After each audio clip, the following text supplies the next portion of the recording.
हमें जलन पैदा हो गई, ईर्षा पैदा हो गई, दाह उठ गई, सुत वित लोक, ये सारी समस्याओं से जीव घिरे हैं।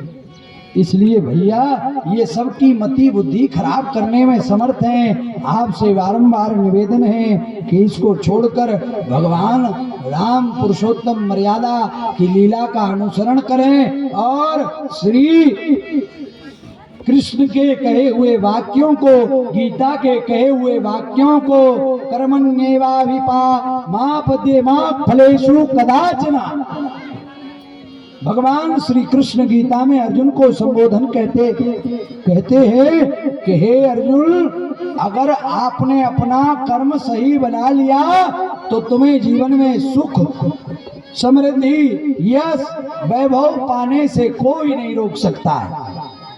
इसलिए भैया कर्मों की ओर ध्यान दो। बच्चों को समझाया लेकिन बच्चे नहीं माने, उन्हीं का श्राप लगा था। इसके आगे की कथा बलराम जी का ब्रजगमन, पौंड्रक काशीराज का उद्धार, द्विविध का उद्धार एवं कौरवों पर बलराम जी का कोप और श्री सांब का विवाह। सांब का विवाह हुआ, कैसे हुआ सांब का विवाह? दुर्योधन की कन्या लक्ष्मणा के साथ सांब की शादी हुई। श्री कृष्ण के पुत्र जाम्बती के बेटा और बिटिया कौन की भैया? दुर्योधन की। बोलो राधे राधे।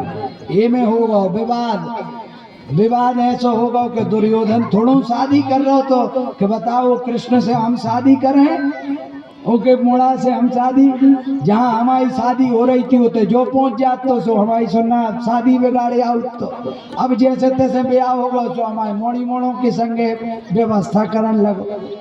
वो बिल्कुल खिलाफ था। दुर्योधन माने कुबुद्धि, दुराचार, जो दुर्नीतियों पे जावे, दुर्विचार पे जावे, वो दुर्योधन। तो बलराम जी को क्रोध आया और सांब की शादी कराई।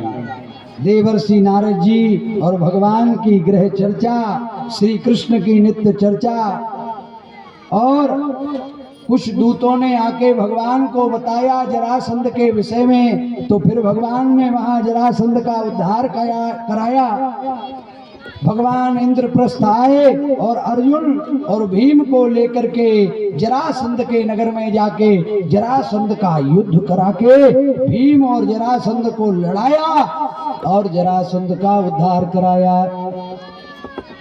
पांडवों को राजसूय यज्ञ कराया, पूरे एक क्षत्र राजा बनाया। इसमें बहुत सुंदर प्रसंग है। जब राजसूय यज्ञ का घोड़ा जा रहा था तब श्री चंद्रहास जी ने उस घोड़े को रोका था। उस चंद्रहास जी की चर्चा तकरीबन 3 दिवस की होगी, लेकिन हम आपको सुनाने का समय तो है नहीं। आज तो भगवान की कथा श्री सुदामा जी पे अटकी है, तो हम सुदामा जी पे कभी कभी आपको संक्षेप में ऐसी कथाएं सुना दिया करेंगे। चंद्रहास जी बड़े सुंदर भक्त थे और उन्होंने अर्जुन को ललकारा और अर्जुन को अपने बाण रखने पड़े। ऐसे चंद्रहास जी थे।